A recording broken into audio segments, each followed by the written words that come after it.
Hey everyone, Sarah here from the Gravity team. And in this video, we're going to walk you through how to get the most effective support experience here at Gravity Forms. But before we jump in, I quickly want to share two exciting things that are happening right now.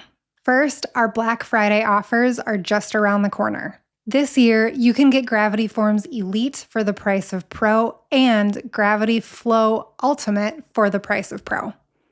So if you've been thinking about leveling up your toolkit, there's never been a better time. Second, we're running an epic giveaway where you can win the Gravity Bundle, and that includes Gravity Forms Elite, Gravity SMTP, Gravity Flow, and licenses from our top certified developers.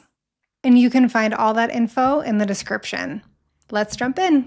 We're joined today by somebody who's been at the organization since the organization was built, Chris Hager. Chris, welcome. Thank you. Hi, Matt. Hi, Sarah. Hey. Getting support at Gravity Forms. Today's speakers, Sarah, Chris, and myself. Chris, I want to ask the loaded question. These are questions that did not come, I didn't send you pre-recording or pre-live stream because I thought of them sort of last minute. But I'd like to go around the horn here and just kind of suggest what Gravity Forms is. How do you define it, Chris, from your point of view?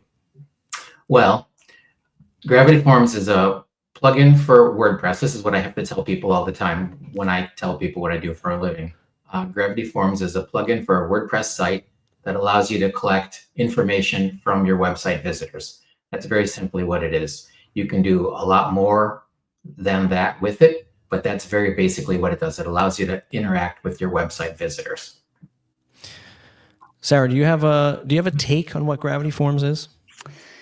Yeah, I mean, the obvious part of the answer is that it's a really powerful plugin for WordPress for form building and collecting data from your website visitors and all that good stuff. But really, it's also like the gatekeeper of a larger ecosystem because you can connect your WordPress website to so many other things through Gravity Forms and all of the integrations that are available through Gravity Forms licenses.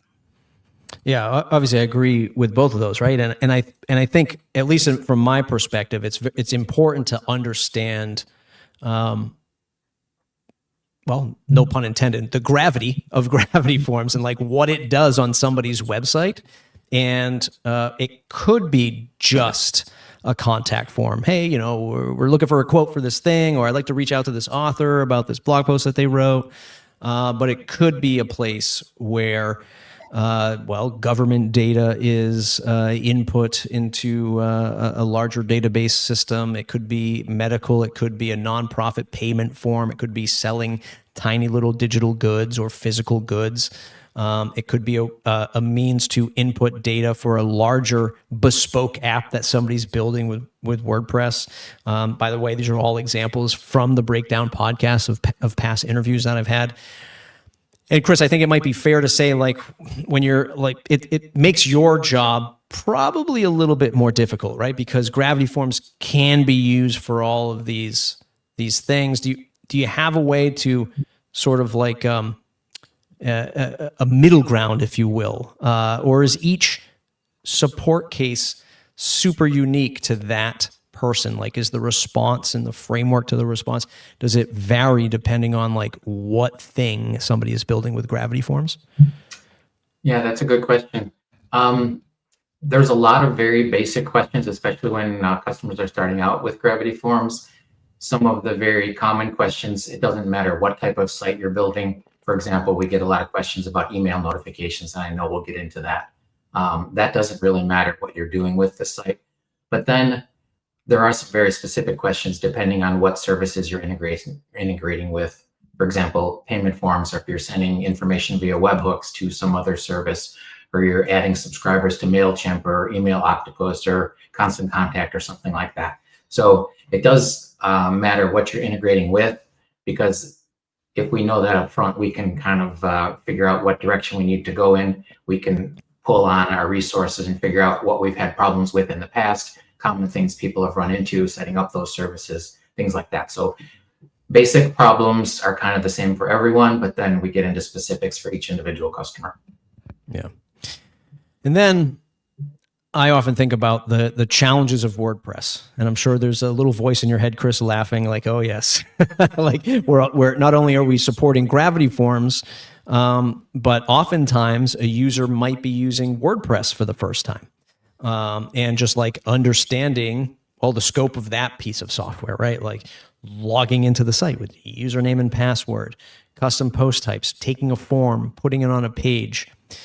The first question here is like, I'm just curious, because you've been here for a while and you've seen WordPress evolve for a while. Is it getting easier, you think, WordPress, or is it just getting more complex because it can do more? What's your take on the challenges of WordPress? I think the WordPress portion of it is getting easier. We still have a lot of people who are not using the block editor Gutenberg. We still have people who are stuck on the old one. That's existing customers. But for new people coming in, I think they find it easier to use. So that's getting easier.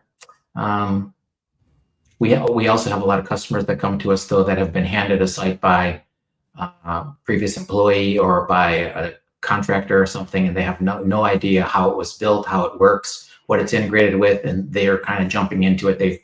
Maybe they've just taken the job on or something like that, and they come to us and say, "This isn't working. I have no idea why. I don't know how it was set up." And we kind of have to jump in and help support them from the very beginning, kind of help them rebuild that. Yeah. In that client agency relationship, and forgive me because I don't know if you address it in the PDF that you sent me, but in that client agency or freelancer relationship, how would you like to see that handoff of delegation, like the licensing? Let's start with starting with that. Are we seeing most agencies saying, okay, this is our license when we built you the website, this is our license that we used, and now our work here is done. All we were tasked to do was build the site for you, or they're sort of breaking up and moving on to another agency.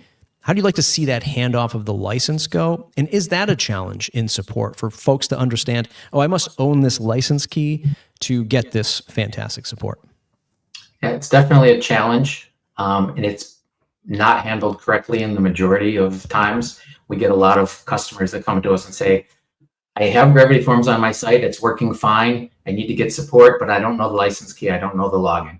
And that's because some agency built the site for them. They're using their license key on 1,000 sites, and they've never turned over a license key or informed this client that they need to have their own license to get updates, to get support, and things like that. So they do come to us with those questions all the time. Ideally, that agency would say to this customer, "You need to purchase your own license, change the license key on your site, and nothing bad happens to your forms. You can just continue with your own key. Then you can obtain support, you can obtain updates, and just continue with Gravity Forms on your own. I've done my part, and now it's time for you to take over." Yeah. And that is, that's critical to getting some of this support, which we're going to talk about right now. How to access help. Chris has sent me an outline, as I mentioned at the top of the show, sent me an outline. I've turned this into some slides to make navigating it a little bit easier, I hope. So how to access help. Chris, if you want to kick us off with your first piece of advice on how folks should access help and where they should turn to as their at least preliminary means to maybe troubleshooting their form. Sure. We have a really extensive documentation site. It's just docs.gravityforms.com. And we have over 1,900 articles there covering all of the things from the very beginning of just getting started with things like conditional logic, embedding the form on your site, email notifications, and going all the way into deep developer documentation and things, troubleshooting and things like that. So you can start with the documentation. You can type in a search there, and you get some pretty good results there. There's also an AI search at gravity.ai where you can kind of type in a natural language search and say, "I'm having a problem with X," and you will get even better results from that. And you may have the answer to your problem right there. So you can start with that. If neither of those work, you can start with a support ticket, and that's gravityforms.com/help. And there's a couple options there. One of them is documentation, which you may have already gone through. And then when you start your support ticket, you'll be led through picking a problem area, and then it will kind of suggest some relevant topics from there. If those don't apply, then it continues with some details on the support ticket. Some of the getting started topics are installation, creating forms, embedding forms, email notifications, conditional logic, save and continue, and file uploads. Is there a standout leader in that pack for you, Chris? Which one is often asked the most here? In creating a form and embedding forms. I mean, installation, people who are using WordPress for more than a week or so, they're pretty solid on how to install a plugin and activate a plugin. That part we don't get too many questions on. Occasionally we do. But then creating a form and embedding a form. Embedding a form is probably the most common getting started question. And there's a couple ways to do that. They're not immediately obvious sometimes, but once you start to look around and you notice it, it becomes kind of second nature on how to embed the form. Opening support tickets you have here. The availability is current license holders only. If you want to just help us understand the process of what it's like to open a support ticket, because I know I've been, I've asked ways to open up tickets before that I was going the wrong route. So Chris, if you could teach us how best to open up these tickets. Sure. Support tickets are available only to logged in Gravity Forms license holders only. You have to have a valid license. And that's where you run into the problem where the agency has built the site. The client does not have the Gravity Forms login, so they don't have a way to open a ticket. So they'll sometimes contact us and say, I'm having this problem, but we can't help them because we provide the support to the license holder rather than supporting the agency's 1,000 customers. So you need to be able to log into Gravity Forms, and with that, you're able to go to gravityforms.com/help. You can open the ticket. So that's the very beginning. There's a form there. There's a drop down where you pick from 8 or 10 basic problem areas. And right off the bat, you're presented with a few articles. And you can read those, or you can kind of skip past it and say, if these don't apply to my situation, you get the form where you're asked to provide some more details. Best practices on subject lines. I think this is pretty clear cut, but we don't want to say things like, well, my Gravity Forms just doesn't work, and versus something that's a better example, as you've outlined, like Gravity Forms entries are not being sent to my email. Any other advice on writing those clear subject lines or clear problem outlines?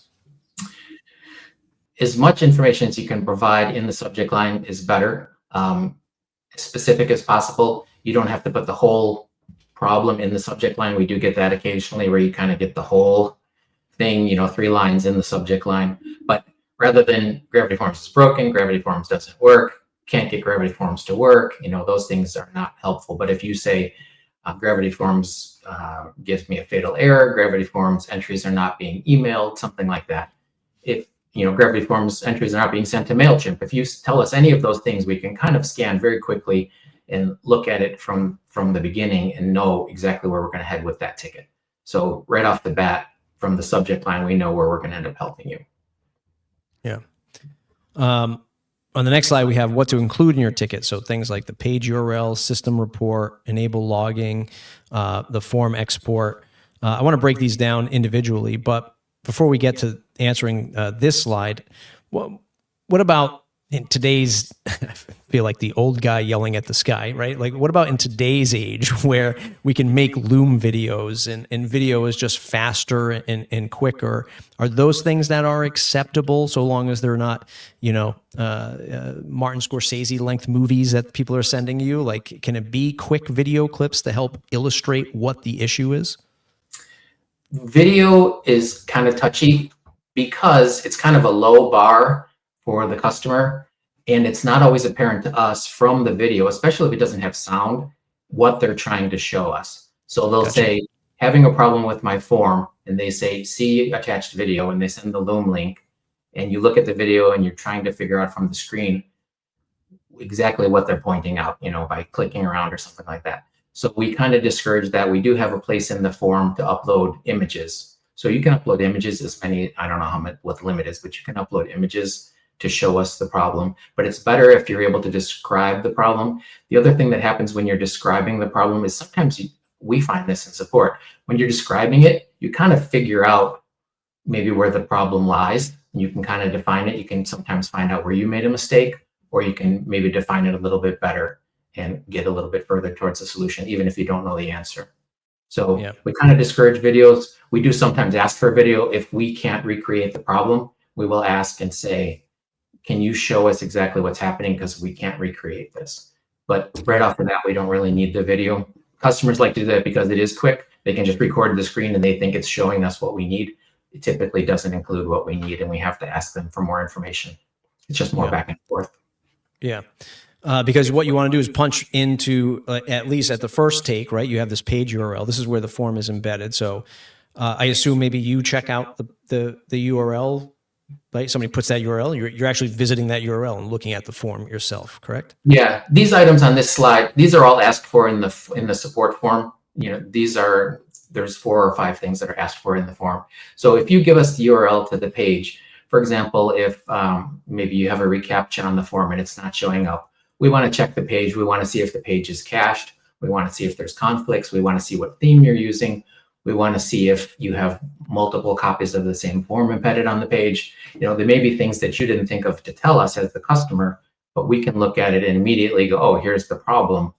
You've done this wrong, or this is what's going on, and this is why this is happening. So it's, even if you don't think you need to include it, just include that page URL so that we can go and inspect that. It's also very helpful if you say, like, my form has too much spacing and I want to move the headings closer to the fields or something like that. We need to see the page you're on so that we can see what theme you're using and exactly what CSS you're going to need to adjust the style.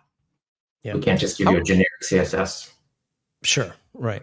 How are you, you might not want to reveal your secret sauce here, but how are you analyzing which theme somebody is running? We just check the source, and it doesn't matter to us really what theme they're using. In addition, in the system report, it lists the theme, and we can tell, common themes we can see in the source. Again, it doesn't matter really what theme, although we do know certain themes will cause certain conflicts, so we can look out for those.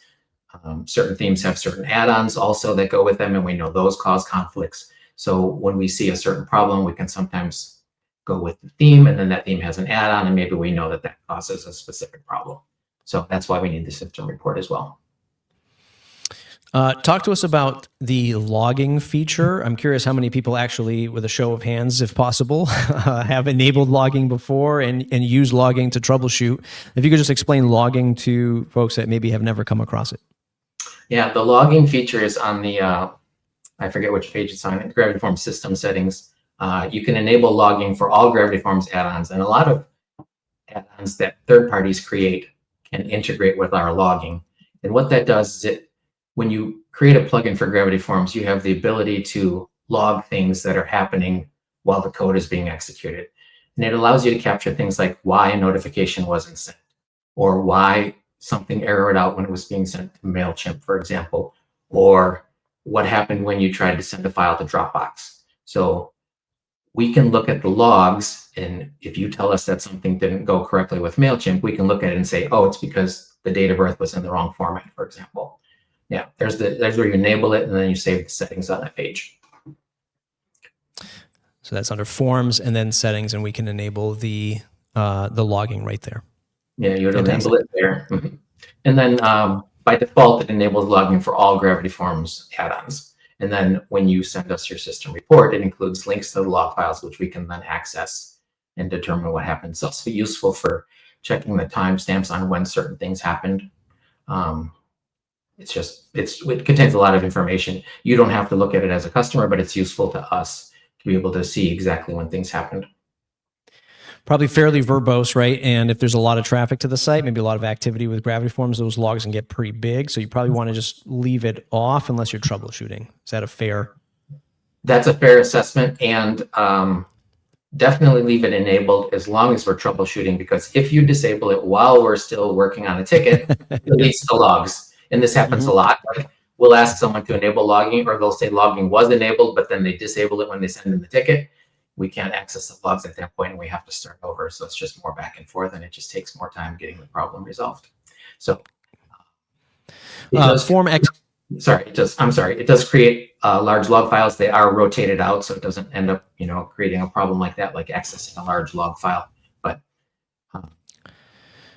form export, probably the same, kind of deal, right? You're exporting the form itself. What should people consider before exporting a form, if anything? Like, is there a certain, like, oh, okay, this form has thousands of fields, maybe we don't, maybe there's a different way to export it, or does it not matter?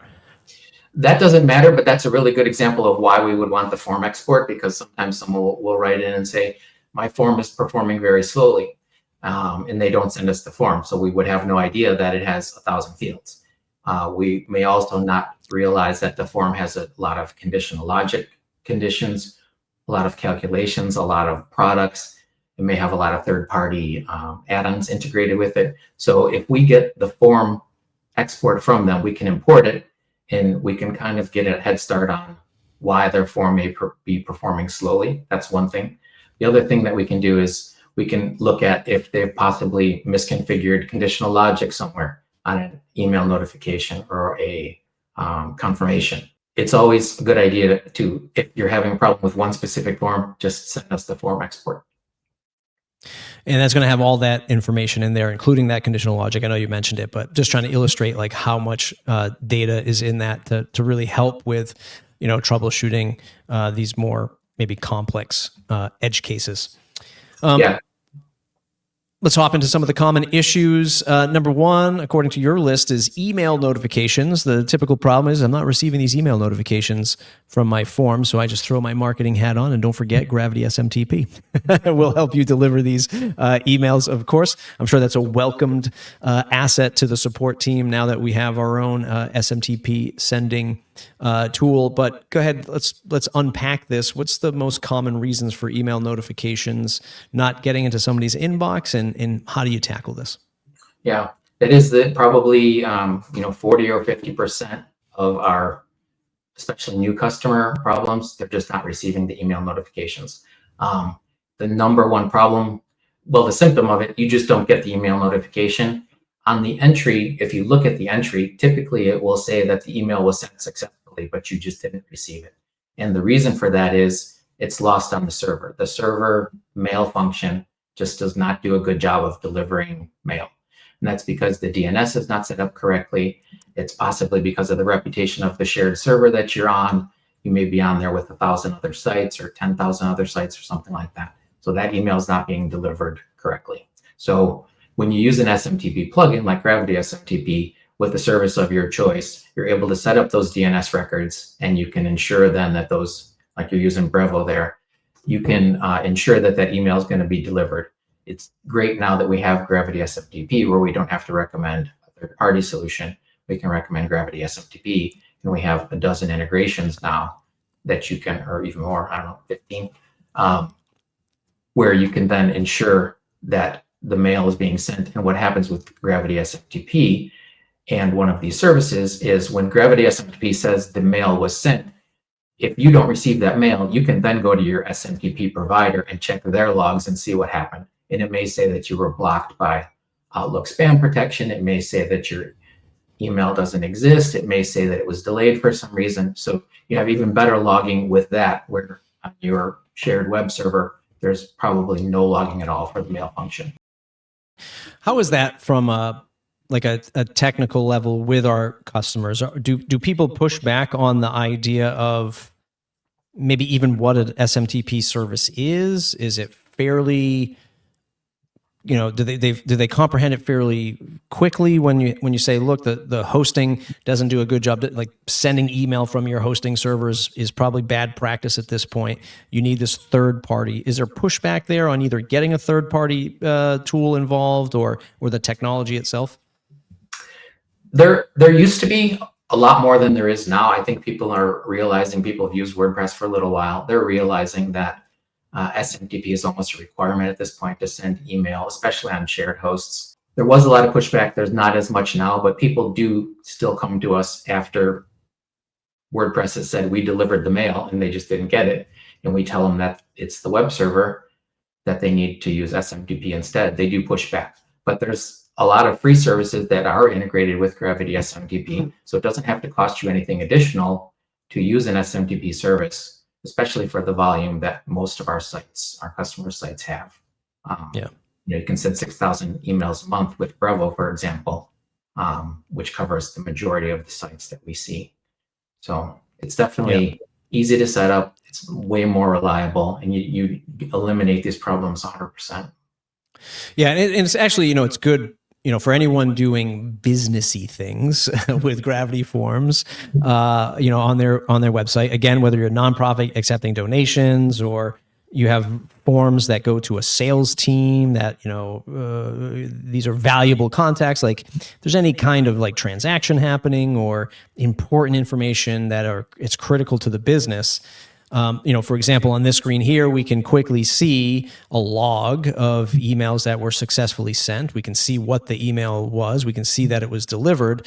But most importantly, like if something kicks back and the email is not delivered, for example, you more than likely will have the reason here in Gravity SMTP logs, which will help you troubleshoot maybe you as the business entity with your customer. Customer says, I never got the email. You can kind of check this to see, yes, we did send the email. The receipt did go out. Here's the information in it. You can resend it again, right from this screen. So it kind of helps with that sort of business operations thing for you as the site owner, I would argue.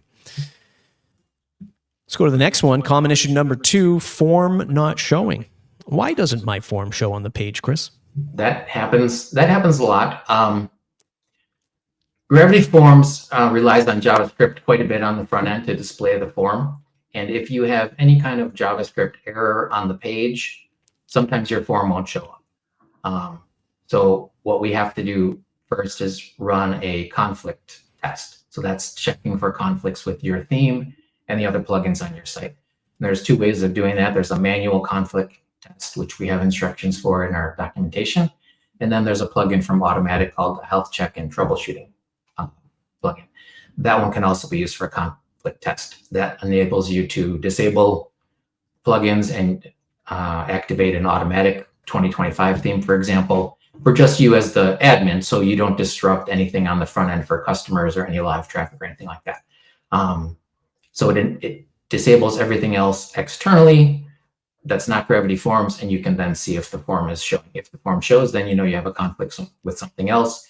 With the Health Check and Troubleshooting plugin, you're able to then selectively reactivate things, see when the form disappears, and now you found the conflict. Fantastic. Does it matter if, do you see these issues more commonly happening when somebody's using a particular either site editor or Gutenberg or Classic or Page Builder? Like, do you see these conflicts happening in any particular way that somebody's built the website? I just want to make sure that we're just illustrating like it's either browser-based issue or like site builder-based issue, if that makes sense. Makes sense in my head. It's typically not browser-based, although you can have differences between browsers because of the way browsers handle JavaScript and JavaScript errors. So you may say, my form shows up fine in Safari, but it doesn't show up in Firefox, for example. We do get that occasionally, but it's typically a combination of like a builder or a theme and then add-ons for that theme. It's usually not just one thing. It's usually a couple levels in, and there's not really one. We don't have a list of like these 10 plugins will cause problems for your site, Got it. And that's the reason we need to see the form URL so that we can actually check and see, in the JavaScript console, we can look for the error, and sometimes it points to the actual script, and we can say, okay, it was this plugin from this provider that was causing your problem. Fantastic. Common issue number 3, very important, payment problems. My form is not collecting payments and I'm losing money. Probably 1 or 2 times you've heard that over the course of your lifespan at Gravity Forms. Big topic, lots of payment processors, complex industry. Where do we begin? Yeah, every one of these is different. And this is a case where we really need as much information as we can get right off the bat. Definitely a system report, definitely the page URL so we can check to see about caching. Caching is a big problem for payment add-ons specifically because they rely on timestamps very specifically for the communication between like Stripe or Square and the site, PayPal even. And if the timestamps are cached, for example, on a script or some information going back and forth, If that's cached, it's going to fail for some reason. Some validation is going to fail, something like that. And that's not going to necessarily be apparent. It's just going to say your payment could not be processed at this time, could not verify something, some reason like that. So if we have the URL, we can check and say, okay, your page is being cached by these 1 or 2 or possibly 3 payment caching solutions. You need to disable caching for this page. The other situation that happens sometimes is if you're using multiple payment add-ons, which is a possibility. You could definitely do that. You just have to ensure that you've set it up correctly with conditional logic to say, if the customer wants to pay by check, use this, don't process it via this add-on. If they want to pay by credit card, make sure you're using this add-on, for example. So the more information we have, the better. So again, the URL is the best, system report. If we get the form export, that helps too. Yeah.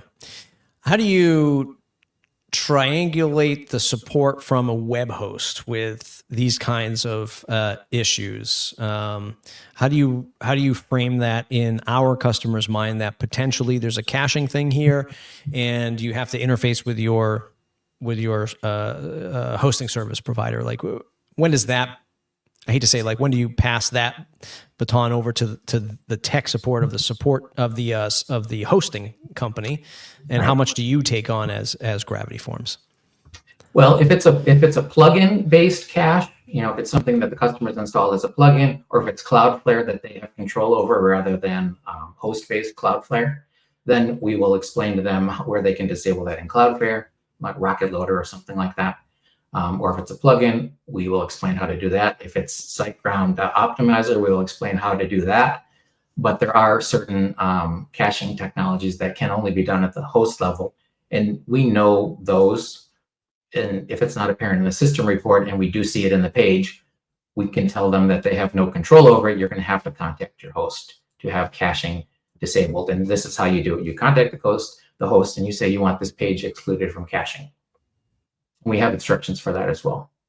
Cool. Good to know. Good stuff.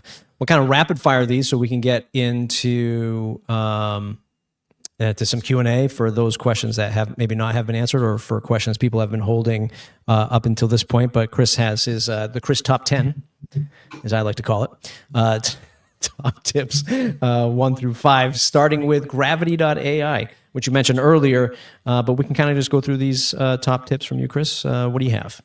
Yeah, definitely try Gravity.ai to search our docs before opening a support ticket if you have a question, or if you just want to see how it works, see how fast it is and how accurate it is for your problem. Definitely go to Gravity.ai, check that out. When you're opening a support ticket, if you decided that documentation did not help you, the more information you give us up front, the quicker it is going to be for us to get you a resolution, because we don't have to go back to you and ask for more information. Explain to us in the ticket what's happening now versus what you think should be happening. If something's not showing up on the page that you think should be happening, tell us that. And we can possibly look at your form and say, this is why that's happening. If you have an issue with the way a form looks, like the headings appearing too far or too close away from your inputs, send a picture of it and draw a little circle around it and just show it. This is what I mean by heading, and this is what I mean by too close or too far. Because we see a lot of forms every day, and every theme displays them differently. And we may think it's normal, and you may want it to be different. We just need to know what you're talking about. So if you include the image, that's great. And then definitely keep logging enabled until we're all done and you're happy that the problem is resolved. Otherwise, the logs are deleted. We'll have to have you enable the logging again, and we have to start over.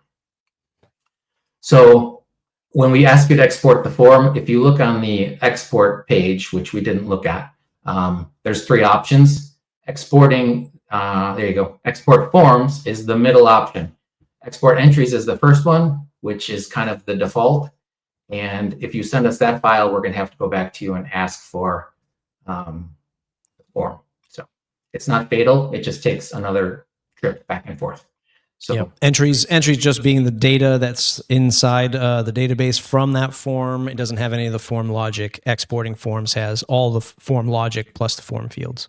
Yeah, the form fields, the form logic, the confirmation, the notifications, all of that. So when we're trying to troubleshoot a problem with the form, we need the form export. So it happens quite a bit. So it's just the default that it lands on entries, and sometimes people send us that. So it's just going to take one extra trip back and forth for us to say, no, we need the form, not the entries. So when you're performing the conflict test, we have this in our instructions. The page is fairly long, but basically you have to disable every plugin except for Gravity Forms, enable or activate an automatic theme like 2024, 2025, and then you have to disable caching while you're performing the conflict test. Typically, caching is disabled for admin visits, but you have to make sure that it's disabled when you're testing for conflicts. Another big one is any page with the form on it, which is collecting dynamic data or displaying dynamic data, needs to be excluded from caching permanently. You can do that with your host. You can do that with page exclusions in your plugin sometimes, or you can use this plugin, which I highlighted, Gravity Fresh Forms for Gravity, which was written by one of our support engineers. And it handles common caching plugins automatically. It searches the page output before it's displayed and then disables caching for that page. So the page is not cached automatically. So that's a good way to do it. We have a lot of customers using that already, and that works great. And my last tip would be just keep everything up to date, because what happens sometimes is we will release an update that doesn't work with an old version of WordPress anymore. And if you're stuck on WordPress 5.9 because you didn't like it when Gutenberg came out, we don't have a WordPress version anymore that works. So I mean, a Gravity Forms version that works anymore. So you have to stay up to date, because we can't send out old versions of Gravity Forms because there may be security issues. There may be other compatibility issues with other things. The same goes for things on your server like PHP. And that's something your host has to do, but you definitely have to stay up to date with your plugins, your theme, Gravity Forms, and WordPress. One thing I just want to mention for like the conflict testing, here's my 2 cents, Chris, you can say this was worthy or not, but conflict testing can be probably, what's the word I'm looking for? Stressful or overwhelming for somebody when maybe they don't know how to develop the WordPress site. It was handed to them by an agency. There's 40 plugins running on the site. It's production, right? This is something that's running the business. Maybe there's an e-commerce portion to this, and to just go and disable plugins and such might be maybe too extreme in that moment. But what they might be able to do, and this is where you can correct me, or if you work it in a different way, Chris, is if they have a web host that has a staging environment, maybe they can clone the site to a staging environment, essentially copying and replicating that live production site, and then say, okay, for now, let's just go to the staging site and disable all the stuff we need to see if we can troubleshoot this problem. Is that a solution for that scenario? And how important is it that somebody picks a good web host that have all of these bells and whistles? That should have been my bonus tip number 11, actually, the staging site, because that's definitely required for any site where you're collecting payment, because you want to be able to test a payment add-on update before you put that into production. You want to be able to make sure that that's rock solid before you release it into production. So staging is definitely key. So yes, picking a host that has the option to spin up a staging site very quickly is a good idea. So performing the conflict test at a staging site is definitely a valid way to do it. Fantastic. So key takeaways, starting with our documentation, 1,900 plus articles available. Be as specific as possible, clear subject line, detailed descriptions. Include all the essentials that Chris mentioned throughout the webinar. Common fixes using Gravity SMTP for emails, run conflict tests for display issues or staging environments, which we just mentioned. And then, of course, keep all things up to date. Sarah, I think most things were answered as we went along, right? Yeah, I think so. Thanks so much to Joshua and Jim also in the chat for answering the questions that we could. And while you're thinking of any last minute questions, if it's okay, I just want to jump in and mention a couple other places that you can connect with us and stay engaged. We have a Facebook user group, which is a great place to stay on top of notifications, connect with each other. Then we have Twitter or X, where we're also posting, Instagram, and then we have our Learn site, where you'll find the recording of this webinar after it's been uploaded. And then also on YouTube, we've got Dustin and sometimes myself who are appearing in helpful videos with tips, tricks, updates, that sort of a thing. So you can find more tips and tricks from us there. We also get a lot of people dropping questions or support issues in those channels. So if that happens, just know that we direct you to our help resources, our docs section, and then opening a support ticket for this reason that you've seen in the webinar today, just because the team is so amazing at troubleshooting quickly when they're able to receive an official support ticket with as much details as you're able to provide. So learn.gravity.com/webinars. That's where the recording of this webinar will go. And you can check out previous webinars that we've hosted, including at the top of the year, we covered Gravity SMTP. So if you want a deeper dive into how that works to solve those pesky email notifications, check out that webinar. Chris, thanks for hanging out today and sharing some of your in-depth knowledge with us. Thanks for watching. Just a reminder, our biggest promotions are right around the corner, including Gravity Forms Elite for the price of Pro and Gravity Flow Ultimate for the price of Pro. And don't forget to enter the giveaway to win the Gravity Bundle, including Gravity Forms Elite, Gravity SMTP, Gravity Flow, and licenses from our certified developers. Enter to win at the link in our description. Thanks so much for watching. We'll see you next time.